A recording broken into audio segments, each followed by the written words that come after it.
नमस्कार, स्वागत आहे तुमचे आपल्या क्राईम न्यूज मराठी चॅनलवर। आज पुन्हा एकदा एक नवीन थरारक घटना घेऊन तुमच्यासाठी सज्ज झालो आहोत।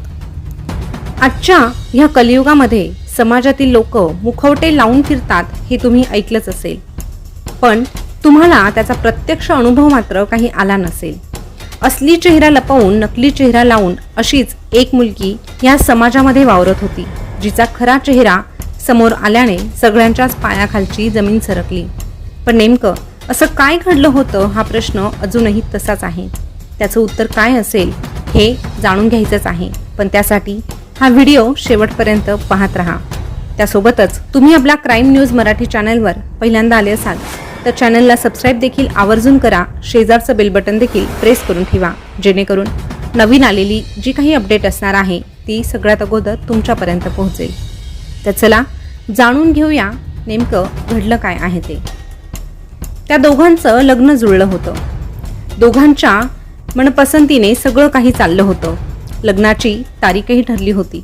सगळं काही आनंदात चालू असताना नवरीच्या डोक्यात मात्र भलतंच काहीतरी शिजत होतं, ज्याचा जराही सुगावा इतरांना लागत नव्हता।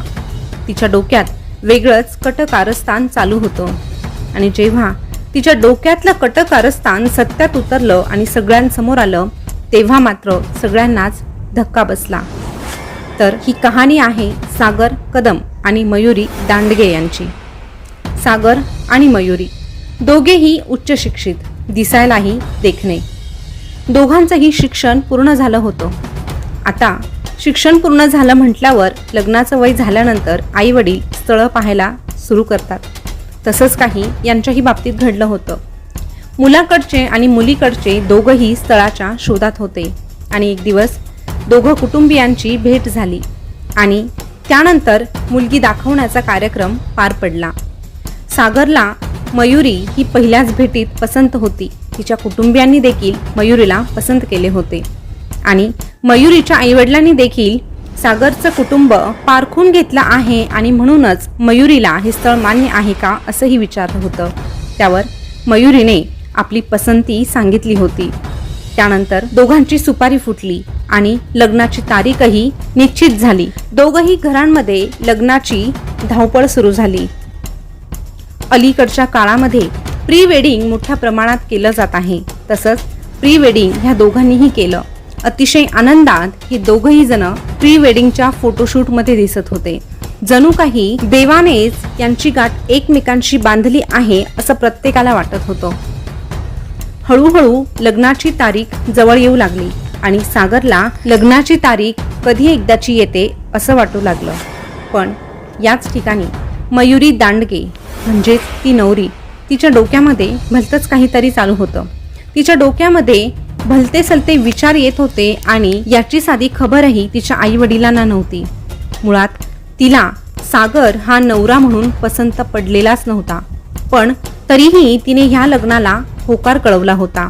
लग्नाच्या अगोदर सागर सोबत ती भेटत होती, फिरायला जात होती, पण तरीही या सगळ्या गोष्टींमध्ये सागरला जराही शंका आली नाही की मयुरीला आपण नवरा म्हणून पसंत नाही। प्री वेडिंगही थाटामाटात पार पडलं होतं, त्यामुळे शंका यायला कुठे जागाच नव्हती। पण तरीही मयुरीच्या मनामध्ये फक्त आणि फक्त एकच विचार घोळत होता की सागर कदम हा जोडीदार म्हणून मला मान्य नाही। सागर कदम हा जोडीदार म्हणून मला मान्य नाही। आणि त्यामुळे या एकाच विचाराने तिच्या डोक्यामध्ये एक असा विचार आला ज्याने सगळं काही बदलून गेलं। एक दिवस तिने ठरवलं की सागरला आता त्याच्या आयुष्यातून उठवायचं, म्हणजे त्याच्याशी लग्नगाठ बांधण्या अगोदर आपली सुटका होईल असा विचार करून तिने काही जणांना 1.5 लाख रुपये देऊन त्याला जीवे मारण्याची सुपारी दिली आणि त्यासाठी तिने प्लॅनही आखला। तर तिच्या प्लॅननुसार एक दिवस तिने सागरला फोन केला। नेहमीप्रमाणे त्याच्याशी गोड गोड बोलू लागली आणि त्यानंतर आपण पिक्चर बघायला जाऊया असा हट्ट तिने सागरकडे केला। आता मयुरी एवढा फोर्स करत आहे म्हटल्यावर सागरने नकार दिला नाही आणि तो लगेचच तयार झाला। जसं ठरलं होतं तसं ते एका ठिकाणी भेटले। त्यानंतर पिक्चर बघायलाही गेले। खाणं पिणं झालं आणि नंतर मयुरी तिच्या मामाकडे आलेली होती, म्हणून सागर मयुरीला सोडण्यासाठी तिच्या मामाच्या घरी गेला. मामाच्या घरी मयुरीला त्याने सोडलं आणि त्यानंतर तो पुन्हा आपल्या घरी यायला निघाला. तो घरी परतत असताना पोलीस चौकीच्या हद्दीत खामगाव फाट्यावर 4 चाकी कार त्याच्या समोर आली आणि त्या ठिकाणी ती कार थांबली. आता त्याच्या मनात अजूनही काहीही शंका नव्हती की ही कार आपल्यासाठी थांबली असेल. पण क्षणभरातच त्यातून 4 जण खाली उतरली आणि जोरात सागरकडे चालून येऊ लागली. आता यावेळी सागरला काहीही कळत नव्हतं, पण काही कळण्याच्या आतच या 4ही जणांनी सागरवर दांडक्याने वार करायला सुरुवात केली, त्याला मारायला सुरुवात केली. ते 4 जण होते आणि सागर हा एकटाच होता, त्यामुळे सागरला त्यांना विरोध करणं थोडं अवघड जात होतं. अशातच एकाने तो दांडका सागरच्या डोक्यात मारला आणि प्रचंड जोरात फटका बसल्याने सागर त्याच ठिकाणी खाली कोसळला. तो बेशुद्ध झाला. आता तो खाली पडला म्हटल्यावर तो बेशुद्ध झाला आहे की त्याचा जीव गेला आहे हे त्या चौघांच्याही लक्षात आलं नाही. पण कोणी येण्याच्या आतच त्यांनी तिथून पळ काढला आणि ते पळून गेले. त्यानंतर काही वेळातच त्या ठिकाणी जाणाऱ्या येणाऱ्यांची नजर त्या सागरवर पडली आणि ते सागरला घेऊन एका हॉस्पिटलमध्ये पोहोचले. त्यानंतर त्याला त्या ठिकाणी ॲडमिट केल्यानंतर त्याच्या मोबाईलवरून घरच्यांचा नंबर घेतला आणि घरच्यांना याबाबत सगळं काही सांगितलं. आपल्या मुलावर असा जीवघेणा हल्ला कोणी केला असेल हा प्रश्न आई वडिलांच्या डोक्यात होताच, पण तातडीने ते हॉस्पिटलला पोहोचले. नंतर 1-2 दिवसात सागरची तब्येत थोडीशी बरी झाली. त्यानंतर पोलीस आले आणि पोलीस चौकशी दरम्यान सागरने त्या 4 जणांविरोधात गुन्हा दाखल केला आणि त्या 4 जणांचं वर्णनही सांगितलं आणि त्या वर्णनानुसार पोलिसांनी त्या चौघांचाही शोध घेतला. त्या चौघांची नावं अशी: शिवाजी जरे, इंद्रभान कोळपे, सूरज जाधव आणि आदित्य दांगडे.